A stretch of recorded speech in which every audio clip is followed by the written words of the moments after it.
tous, bienvenue sur C'est Demain. Vous regardez 7 jours en Chine, votre magazine d'information sur la Chine. Nous revenons chaque semaine sur l'actualité marquante des 7 derniers jours. Alors que les festivités pour le Nouvel An chinois se rapprochent, de nombreux Chinois travaillant à l'étranger ont choisi de rentrer chez eux pour célébrer le Nouvel An.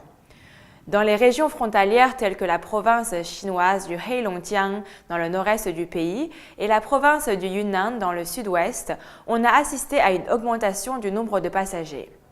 La ville de Tongjiang dans le Heilongjiang a connu une vague de personnes venant de Russie. Ce nombre est 3 fois plus élevé que la normale. Pour gérer ce grand nombre de personnes, les postes de contrôle fournissent des services pour venir en aide aux passagers pour transporter leurs bagages. Dans les villes frontalières du Yunnan, les gens retournent chez eux à partir des pays proches comme le Vietnam. Les postes de contrôle frontaliers ont simplifié les procédures afin d'accélérer le processus de passage. Dans d'autres provinces à travers la Chine, de nombreux aéroports ont ouvert de passages... Dans d'autres provinces à travers la Chine, de nombreux aéroports ont ouvert des passages supplémentaires pour faciliter le flux, notamment à Xi'an, Hangzhou et Dongguan. Un peu plus d'un mois après l'alunissage réussi de Chang'e 3 sur la Lune, 2 nouvelles photos de la Terre prises par la sonde nous sont parvenues. La première a été prise le 22 décembre et la seconde le jour de Noël. Les 2 clichés montrent une certaine partie du globe au moment du coucher du Soleil. Les scientifiques affirment que l'appareil est incapable de prendre des photos de la Terre entière. En effet, lorsque celle-ci est éclairée par la lumière du Soleil, la sonde se retrouve plongée dans l'obscurité. À ce moment précis, les batteries solaires de la sonde sont trop faibles pour permettre une prise de photos. Jusqu'ici, 4600 clichés ont été prises depuis le début de la mission. C'est la première fois qu'un module chinois photographie la Terre depuis un corps céleste. Le 27 janvier 1964, la Chine et la France ont publié un communiqué conjoint pour établir des relations diplomatiques. Le cinquantenaire de cette décision visionnaire et stratégique sera célébré cette année en grande pompe. Le vendredi 17 janvier, une conférence de presse à Pékin a annoncé quels seraient les événements phares prévus pour les 50 ans. Le ministre des Affaires étrangères chinois Wang Yi a annoncé que le 50e anniversaire des relations sino-françaises se fêtera en grande pompe. Les activités s'étaleront toute l'année sous l'enseigne d'un logo unique, identité visuelle dévoilée par les premiers ministres chinois et français fin 2013. Un site officiel bilingue a été mis en ligne. Sur le calendrier 2014 sont prévues plus de 300 manifestations en Chine, couvrant une trentaine de domaines dans lesquels les 2 pays excellent et se retrouvent. Cela montre la qualité et la richesse du partenariat entre les 2 États. Nous commémorons avec éclat le cinquantenaire car l'établissement des relations diplomatiques sino-françaises a une importance extrême dans l'histoire des échanges entre l'Orient et l'Occident. Il y a 50 ans, les dirigeants des 2 pays ont su se débarrasser des divergences idéologiques pour ouvrir une nouvelle ère de partenariat sino-français et créer un nouveau modèle de coexistence pacifique entre les 2 grands pays. Le ministre de la Culture Cai Wu et l'ambassadeur de France en Chine Sylvie Berman ont également pris la parole. Selon eux, la consolidation des relations a permis de créer un lien privilégié entre les 2 nations. Les 2 parties vont célébrer les Noces d'Or avec une variété de manifestations culturelles. Le 27 janvier, le jour commémoratif, une exposition qui passe en revue les grands moments de relations sino-françaises sera inaugurée au Musée national à Beijing. L'orchestre symphonique de la garde républicaine y donnera un concert. Le même jour, le Grand Palais à Paris accueillera une nuit de Chine sous le haut patronage de François Hollande. La France est l'une des premières puissances occidentales à reconnaître la République populaire de Chine. Pendant les 50 ans écoulés, une amitié se voit fondée et développée malgré des hauts et des bas. La commémoration du cinquantenaire se traduira par plusieurs centaines de manifestations dans tous les domaines, en Chine comme en France. Les 2 parties ont convenu de faire de l'année 2014 une grande année sino-française. Zhao Chuyun, CCTV, Beijing.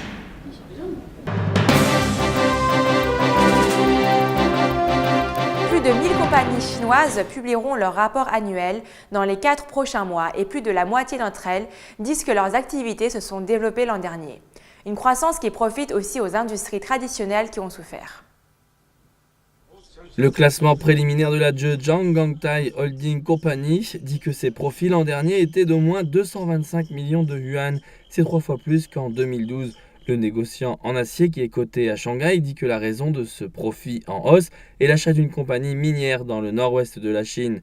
Une autre compagnie cotée à Shanghai, China Cosco Holdings, dit que bien qu'elle ait perdu 2 milliards de yuan durant les 3 premiers trimestres de 2013, elle présentera un profit général, car elle a gagné 3,7 milliards de yuan après avoir conclu 2 transferts de droits d'action en novembre. Selon l'expert Zhang Huiming, de tels accords entre des compagnies les aident à économiser. Les capacités de production séparées ont été intégrées après des fusions et des réorganisations, et les coûts de production étaient à la baisse. Ils peuvent faire davantage de produits qui se trouvent être rentables sur le marché et réduire ou même arrêter de faire les produits qui ne le sont pas.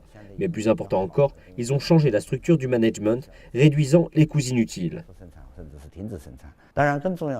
Les changements sont intervenus après que le ministère chinois de l'Industrie et de l'Informatisation a déclaré l'an dernier qu'il encouragerait les fusions et les réorganisations dans 9 industries traditionnelles, incluant l'acier et le ciment, qui produisaient bien plus qu'elles ne vendaient. Zhang ajoute que les prochaines réformes dans ces 9 industries devront avoir l'aide des services financiers.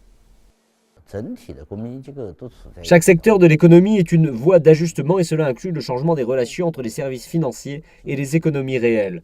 Beaucoup de compagnies financières apparaissent et elles ont des avantages en collectant des informations, en élevant de l'argent et en réduisant les risques. Donc si ces compagnies traditionnelles peuvent utiliser des services financiers, notre structure industrielle sera davantage optimisée. Environ 2300 compagnies devraient publier leurs rapports finaux de 2013 avant la fin avril. Plus que quelques jours avant la veille de la fête du Nouvel An chinois, ce qui concorde bien avec le gala de CCTV de la fête du printemps tant attendue. Les préparatifs sont en effervescence, les premières répétitions générales des artistes en présence du public se sont déroulées la semaine dernière. Dirigés par le célèbre producteur de films Feng Xiaokang, les metteurs en scène du spectacle ont promis de présenter plus de nouveaux visages, mais aussi de la fraîcheur pour le gala le plus regardé de la télévision dans le monde entier. Il est 2h pile, nous sommes lundi après-midi, la répétition de 4 heures peut commencer. Au programme, des chansons, des chorégraphies, de la magie, des acrobaties, des jeux de mots et des sketchs, ainsi que des secrets très bien gardés sous le nom de spectacle créatif. Par ailleurs, l'équipe des présentateurs du gala accueille un nouveau membre, l'acteur Zhang Guoli. Parmi les nouveaux venus, le chanteur et compositeur Hao Yun, qui a écrit une nouvelle chanson pour pousser un coup de gueule tout en élégance contre les messages groupés qui sont envoyés à l'occasion de la fête du printemps. L'idée a très vite séduit les responsables du gala. Ça devient de plus en plus banal que les gens copient et collent des messages bien écrits pour ensuite les envoyer à tout le monde lors des célébrations du Nouvel An chinois. Ça peut donc paraître effronté de ma part de dire « je ne réponds pas aux textes groupés dans ma chanson ». En effet, nous voulons tous des vœux sincères de la part de notre famille et de nos amis en cette grande occasion. Ce n'est pas la peine d'envoyer des mots trop élaborés.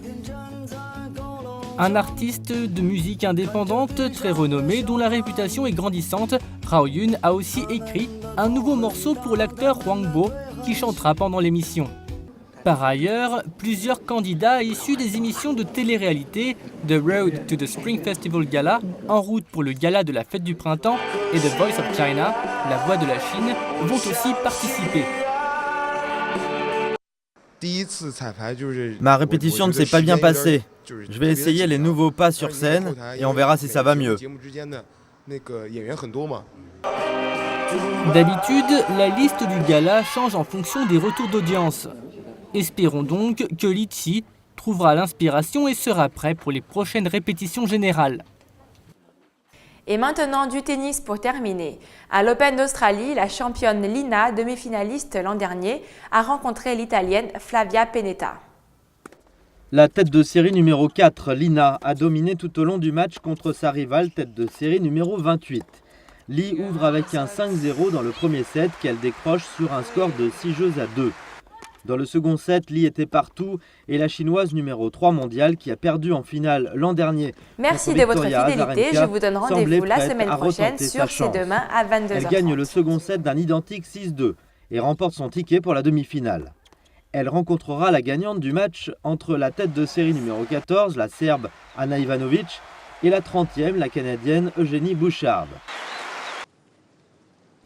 Ivanovic a eu la mauvaise surprise de rencontrer Serena Williams au 4e tour, mais elle a réussi à prendre le dessus avec un score de 5-7 dans le premier set.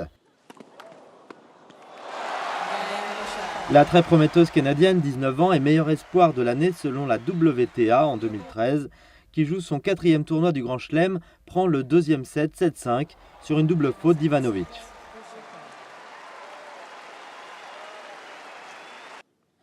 Le troisième set était celui de Bouchard qui ouvre sur une avance de 5-2. Bouchard se retrouve en demi-finale et rencontrera donc Lina.